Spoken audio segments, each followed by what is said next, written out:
السلام عليكم ورحمة الله وبركاته. خبجمتوتا في وردفتوتا جمسي وروكم نغاخسني جرتني جرى الحمد لله. ورون أستاذ بونيين وفدا واي سالين وفدين وفدي التاني نغافتات رتن إنو إسني فيديو دفين جرا بغا غمدني بغا غمني أستاذ بونية في بونية ولد ديبياني إنو مانا مباركتي غرغار سجراني بغا غمدني زنين جنة يوتيوب دنلي سبسكرايب لايك كومنت شير قدودان نغرغارا نغدسا إسنين جنة أسمان خرا وان دفني بك دبرا ولمان هرا جفنو akira dubbi ijoolleen godhina akka nama tokkotti akka dhuunfaa tokkotti ustaaz Muhammad Bayyaan akka nama tokkotti kalama tokko irratti hin hirkanne lillaahi hin qarqaar kanaan alat waa'ee dhimma bultii isaanii keessaa baha yoo lakki intala kana godhuu barbaada maali jedhan saate san intala gaafatanii irraa haa fixaniiti rakkoo miti kuni anaaf rakkoo miti akka ziizootti garuu jeneraalii walumaa galatti wanni an jechuu barbaadu akka nama jiruu biyyaa beekuutti akka nama sheekaatitti akka nama qaraasisuutti Sheek Muhammad Bayyaan gargaaramuu qaba. Gaafii tokko malee gargaaramuu qaba. Nama ilmii rabbii nama barsiisu. Ilmaan teenna nama barsiisu. Kuni waan wal nama gaafachiisu miti. Tokko inni biraa immoo nama guddaa as kee jiru haa kabajnu dhiiroo arraballee daangaallee wal hin dabrin. Nama hin sodaannu nama guddaa hin sodaannu hin saalfannu rabbii guddaa alamaa qalqii dachiif samii hin sodaannu duuba akkamitti waliin deemuu dandeenya akkamitti wal kabajuu dandeenya. Kanuma jechuu barbaade tartiiba eegaati tara namni tokko yoo haasa'e miiti haqamu Sheek Tamaam Abdallah haa dubbatanii fixadhee jiraniin galatooma. Tarta kaziizoo dhiifama wajjin wanni nifin jechuu barbaade isin hundinuu hangafoonni keenya agartee ziizoo keessaan wal beeyna jaallan jaroo dheertuuti jaallan jaroo qabsooti wal beeynaas garuu waa'ee nama dhuunfaa nama tokko keessa seenanii bultii tuqanii maarree tuttuquun ninjira nam tokko kana booddee qarraan kennu dhaggeeffadha haasaa qulqullu informeeshinii dhugaa obboleettii keenya booniyyee karabbina arguu ittiin haaseen keeyyan waraabeeraayyuu garuu waa biraatiif waraabne isin dhaggeeffachiisu yookiin immoo dhaqee tiktookii irra kaadhee yuutuubii irra kaadhee ittiin guddifachuuf miti boriif obboleettii assalaamu alaikum borii waalaikum assalaam nageenyi bu'ee eeyyee gara maatiitiin dubbatamne nuu dhumatee jira isaan si galfachuu barbaadu nummoo ustaaza keenya cidha qopheessuu barbaanna gargaaruu barbaanna jajjabeessuu barbaanna ustaaza keenya jedhee gaafadheera inshaallah saatiin ni gali jedhetti nan galaan isatu na ammara jetteetti kan walaal gaafii bareeda isatu na ammara nan gala jetteetti nummoo ustaaza bira dhaabachuu barbaanna akka isaan si galfatanu rakkina kana waa hunda xumureen jira akkaataa gargaarsa haala mijeessaa dhumate waa biraadisa akkaawuntiin uumaxxansi doolaara 300 amma ergeetiin risiitii amma keessaan sirratti erga maqaa jarraa 300 maqaa mubaarakiin 200 godha 500 ergee risiitii sirratti hin erga maqaa kiyyaanis kan dhiboo doolaara 50 الله اكبر جنابي الله اكبر maqaa kiyyaanis kan doolaara 50 okay 550 mubarak receipt I'll send you right now okay thank you maqaa kiyyaanis kan anna sabota doolaara 50 ijoolleedha 50 si nime wada kana accounti nama 50 kan 50 kanne accounti nama barreessu as jalatti la hojii dara kan muube Screenshot godhannee jirra. Wanta nu godha mube kaashaappii fi zeelii ziizoo nu godhi please. Okay, Kaashaappii zeelii ziizoo nu godhi. kaashaappii fi zeelii nu Obsoma mataa isaa godhaniin hin qabu. No, ani kanadaan ziizoo na beeytaami kaashaappii fi zeelii hin qabu. Anillee hin qabu wallahi ani narraa cufame accounting kiyya dhiyoo tana kireedita. Please ziizoo nu dura dhaabbatin kaawwan akkanaa sanatti. Wallahi obsa wallahi. Meme commenti irratti barreessaa kamaalee gaarture bortu Facebook irratti. Ustaaz Muhammad Bayyaan hin galchi Mubarak. Ustaaz Muhammad Bayyaan na galcha. Me barreessaa ka. hojii dara kan muube mee hojii dara naa kanneeti Muslimaa kuma tokko jette. Ammar Saddam kuma sadi. Allahu akbar. Wallahi galatooma ustaaza kana matol qabda jabaadha. Jabaadha. Accounti biraatiin mul'isa na jalaa adaba kana irratti teef na baasa. Kopplinkii godhaa ka ijoollee accounti mul'iseen kee doggoran. Muwaaz jihaad kun namni yoo kijibdan asitti as jala nutti hin barreessina. Namnummaan hangi galchuu danda'u bichaan Jabaadhaa Aboo ijoolleen mana madaanfannaa naani galchite obboleessu amma galchite wallahi. Miskiina Ela uummata nama miskiina ilaalee wallahi. keeffadha. Nama kuma lama dhibba lama. Allahu akbar. Oya yuuroo dhibba tokko jedhee obboleessi keenya Allahu akbar. Akkaawuntii al tokko mul'isa. Waadaa gala. An daqiiqaa 5 fudhachuun barbaadu. Akkaawuntii mul'isuu bani waadaa keessan barreeffadhaa gastii galuun hin jiru. Ziizoo kaashaappiif deemnuu barbaadi gaa namni beeytaa. Kaashaappiif la ittiin galu waan akkaraatti. Waan akkaraatti. Ustaaza taanaani malee gargaarsattuu hin turaan jedhu obboleessu. Dingatuma waan ta'eedha. Warri Kanadaa yoo dandeessan warri Kanadaa jirtan tiraansfarnarra godhuu ni danda'an. Yalla. Mubaarak Warri Kanadaa anaan responsibilitii fudhata warri Kanadaa keessa jirtan yoo jiraatan alaabaa Kanadaa nu barreessaa. Akkaawuntii Itoophiyaan maxxansa'anii hundi keessa warri Kanadaa warra Ameerikaas akkaawuntii dhuma ustaaz bayaan irratti galu isin hin jiraako. Akkaawuntuma isaan irratti galchina. Namni rabbiif jecha ustaaz bayaaniin bira dhaabannee haadha manaa isaa galchineettan viidiyoo isaanii waraabbattanii olii gadi fiiguu qofatu hin taane suuraa isaanii olii gadi facaasuutu hin taane al tokko ittiin akkaawuntiin agarsiisa hin dhumata jechuudha. Feesbuukii irratti hin boru funaanaa fi waan hin danda'e. Malee tiktookii irratti gargaarsa dhaabee jira. Walumaa galatti dhaabee jira. Amma waan dandeessan waadaa gala akkaawuntii al tokko sitti mul'isa footoo kaafattu dhumate. Nama 2,000 dhaggeeffadha. Jadi barreessi dureetti 1,000 jabaadhaa. Akkaawuntii isa kaaniin nagalcha. Tokkummaa ta'u meeqa? Gayitii 1,000 maallaqa Itoophiyaati moo wantaati? Waa waadaa galte isiitu beeka. Jabaadhaa waadaa gala. Kaamil kuma Hanna ga warri geessi keessaati samma hirmaadha. Ammar Yala dafa. Sadi. Ila waan godhuu qabdanii waan jenne yoo rabbi sodaattanii hamilee namaa kennite hamilee namaan cabsina waan waadaa seentan lillaahi eegaa seentan goosaa dhaaba namni dhugaan ila mee mube haa dubbadhu lillaahi yoo seentan birriin dhibbaalleen nama rakkateef agartanii nama rakkataa Ustaaz Mahammad Bayyaaniif osoo hin ta'in nama rakkateef nama waa nyaatee bulee hin qabneef faayidaa qabdi waan waadaa seentan lillaahi galchaafi. Anilleen maqaa kiyyaan doolaara 100 qabadhee jira. Assalaamu alaikum. Waaw, maashaallah. Galatu. Yeroo kiyya mangistii xiqqoo baafee. Doolaara 100. Thank you. Atinaaf akkaawuntii na mul'isa amma hin deemina. Kooppiin ishee godha.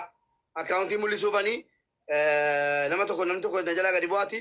Akkaawuntii isa kaaniin galeetan akkaawuntii mul'isa. Rabbii sodaadhaa. Rabbiin wanti caala hin jiru. Soba waadaan galina. Qalbii namaa cabsuun hin taatu. Gargaaramuu dhiisuu wayya. Soba waadaan galina. Jabaadhaa gaa. Jabaadhaa lafuma taati. Elaa kuna waarningi fide kalaa kuna. Wallahi waarningi fide akkaawuntii ko jabaadhaa koppilink. Koppilink jabaadhaa gaa.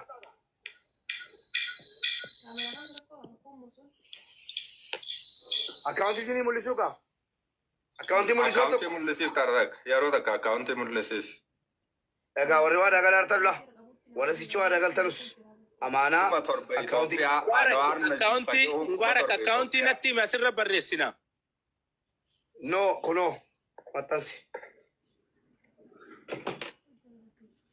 Mul'ifne mallachiin. Mul'ifne nu bira. Akkaawuntiin kun kan kooti namoonni kun lafa akkaawuntii keessanii immoo. Mubaarak bakka kunoo mul'ata. Fooloo godha. Bakka akkaawuntiin mul'ataa jiru kana immoo fooloo gochuun dagatinaa kan kooti akkaawuntichi. Warri Mubaarak Musammaa jaallattoonni Mubaarak Musammaa 900 guutuun keessan fooloo gochuun dagatinaa akkaawuntiilee footoo kaafadhaa lamuun agarsiisuan. Dhugumatti yoo gargaaruu barbaadu. Screenshot godhadhaa. Everybody's screenshot. Screenshot godhadhaa. Please. Inni akka ergasii taa'amaa bulamu afeera gargaarsa irratti. Namni rabbiif jecha ustaaza kana gargaaruu barbaadan kunoo footoo kaafadhaa. Achumaan fooloo godhaa akkaawuntichi footoo. Kunoo komiitii jala barraa'ee jira. Komiitii 1,126. Footoo kaafadhaa kana hundi keessan. 1,186. Hundi keessan footoo kaafadhaa isin biraa taa'u. Mube jazakallahu khairan galatoomii kaa'ammaanii rafaadha dhabnee irraa barakadhaa itti seentanii Tamam dhiifamaa afooon illaa tartakka yoo nutti aartallee du'aa nu godhi akkasii yoo deemtallee deemtaa tartakka nuuf warra kana Hundi keessan footoo kaafattanii balleessuu baqa. Lamuun barreessin komentii irratti naan barreessin. Baadaadii hojjeessuufi. Lamuun agarsiisu akkaawuntii bara. Lamuu hin agarsiisu qabadhaa. Wanni immoo saamee rabbii jedhaati gargaaraanii jedhamuuf hin jiru. Ambor feesbuukii irra nan geeffadhaa isaaniin. Amma immoo ergan gargaara jettanii qabadhaa. Salaamu alaikum. Cufe dubbiin Ustaaz Muhammad cufamte jechuudha. Ajandaa kan biraatti darba jechuudha. Certa mamta kedua ya gue. Mama dubbatan gargaaru barbaadan oyyaa warri ustaaz Muhammad Bayaanii gargaaru barbaadan footoo kaafadhaa irraa balleessuu bani. Mubarak bakka miyuutii god balleessirra shee Muhammad Tamaa dubbatanii wanta isaan dubbatanii Bakka fira. tumeera. yeroo takka Mubarak jedhu assalamu alaikum. Waalaikum assalaam wa rahmatullahi wa barakatuh. Wallahi Mubarak erga jaartidiyyaa wal dubbiftanii gammachuu reefu magriba walitti araaramni gammachuu san caalaa tan gala an gammachuun tana waliin jirtu reefun tan ammoo hedduun akka malee rifadhee qalbii cabee yeroo uummanni asitti natti afaan walitti It's okay, Muhammad. This is gonna talk later. This one, okay? Don't worry about this. ishii wal gartanii ulfaadhaa galatooma. No comment. Tarra gashee tamaam du'aa yaa godhani ishee tamaami carraa kannaaf. Buleeyyan keenya marra keessanuu rabbi rakaa isinii haa godhu. Waan kan namni illee rakaa kammaan qalbii namaa keessaa haa baatuuf malee warra waa dubbatus garuu kana keessatti ajandaa biraa qabu osoo yaada biraa qabu yoo jiraatillee jiraatullee nima malaa nama waan baay'ee kana keessa wanni hin jedhamu. Haqiiqaatti wanni kun hedduun obboleeyyan keenyaa qalbiidhaan gargaarsa kana irratti nu haa dubbifamuun nu hundatu jedhee dubbisee Mubaarak deebi'ee marri keessanuu ustaaza keenya cidha isaa goona jettanii bira dhaabatuun gammachuudha. Isaan akka gammadanii walitti dhufan rabbiin gammachuu walitti haa fidu. Hamilee geettu rabbi haa taa'isu. An duraan waan fuudhe si hayyuu gaa'edha. Isin dura nikaahuma hidhatuu taate na fakkaate amma gaa baarakallahu lakuma wa baaraka alaykum wa jama'a baynakuma fi khayr akka jennu guyyaa cidhaanullee itti dhaqnaanu waamanii kanaaf marri keessan bira dhaabadhaa gargaara. Egaa qulqulleeffamee gamaa gamanaa shakkiin tokko hin jirre bira dhaabatuun obboleessuu fi nama diinii sanuu nama du'aataa nama kitaaba rabbii barsiisu argitee namni hundumti ragaa bahee fi obboleessi keenya kun gargaaramu haqa qaba jedhamee ibsameetiin hin jedhe namni rabbi sii laaffisee bal'ina sii kenne jedhe liyunfiq duu sa'atin min sa'ati ka rabbi bal'isee sii kenne akka rabbi bal'isee sii kennetti bal'isii kenna akka obboleessi kenna. Nin jira jedhamu. Maqaan isaa obsa sheekot. Obsa maqaan isaa. Lakki nun jira kana nin jira jaa. Nin jira kunoo jedha maqaan isaa kuma dhugaa obsaadha akkasuma qabadha. Ya Rabbi masha Allah rabbi barakaa godhuu fi qalbiidhaan namni hedduun beeytanii waan tokko karamarraa waa balleessuu deemu namni qalbii qulqulluudhaan waan kana haqa nurraa qabaa hin gargaarre jedhee qulqulluun haasa'u. Akkanatti baasee ka'uu baasee kenneeti eegasii hawaasni isaa akka irratti hirmaatu godha. Rabbiin barakaa isinii haa godhu gammachiisaa sheeka mudattillee rabbi dafee haa galchuuf isii suuraa isii kaasamaan hataa juleeya. Suuraa isii laala mubee osoo akkasii bal'isuu baatti maal goote baree akkasumatti dhiisi isii nuun dhoyfatte akkas godhee barakadhu rabbi barakaa isaa godhu. Mubaarak Ustaaz Muhammad Bayaan namni hin beekne hin jiru. Obboleettii teennallee nu hin beeknu isin warri asin duraa nu beektanii baay'ee suuraa asirra baasaniif hin jiru. Garuu bira dhaabadhaa gargaaraa bal'inaan qalbii gammachuudhaan rabbi isin haa gammachiisu isin hin jenna. Asumaan immoo Mubaarakati miseensa jam'iyyaa furqaanii akkaawuntii jam'iyyaa furqaanii sos nu galchii nama 1,300 kana miseensa jam'iyyaa furqaan miseensa Qur'aanaa akka ta'an fooloo naa goosisan bicha si kadhaan waan kadhu birriin kadhun fooloo bicha gootanii jam'iyyaa furqaan association ka jedhu akka bira dhaabatan.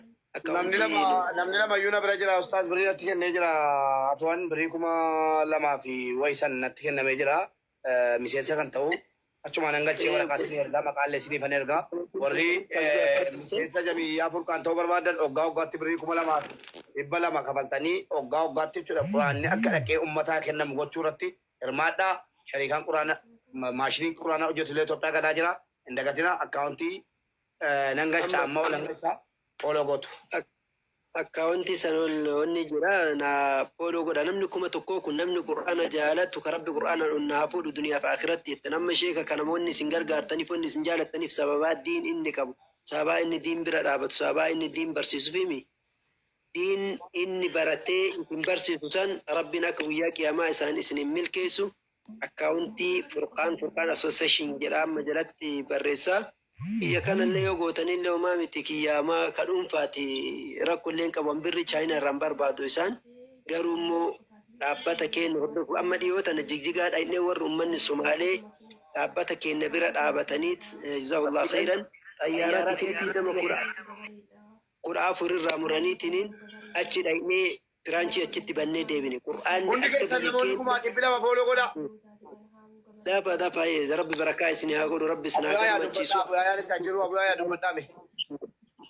akkasii qur'aan Assalaamu alaykum wa rahmatullahi wa barakatuh.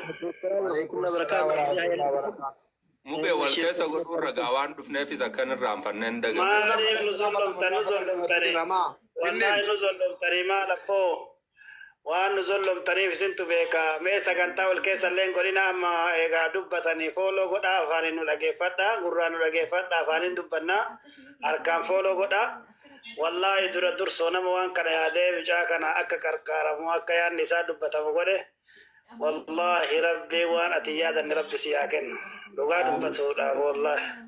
Amiin. Wallaahi waan guyyarraa na cinqaa oole waan kana miidiyaa irra argee hedduu takka cinqame rabbi ragaa kiyya. Wallaahi feesbuuk irratti illee maxxansee ture dhaamsallee dhaamee fi ture bilbila isaa argatuu hin dandeenye. Maamma bayaanii kiyya rabbiin gadi si haa dhaabu rabbiin gadi nama dhaabaa micaa rabbi gadi si haa dhaabu rabbiin haadha manaa ta'e tana waliin rizqii bal'oo waliin ilma gartee bareeda waliin rabbi gadi si haa dhaabu antanuma du'aayii si godha duniyaallee rabbiin fida wallaahi fida rabbiin gartee sabaata sii kenna. Akka ergasii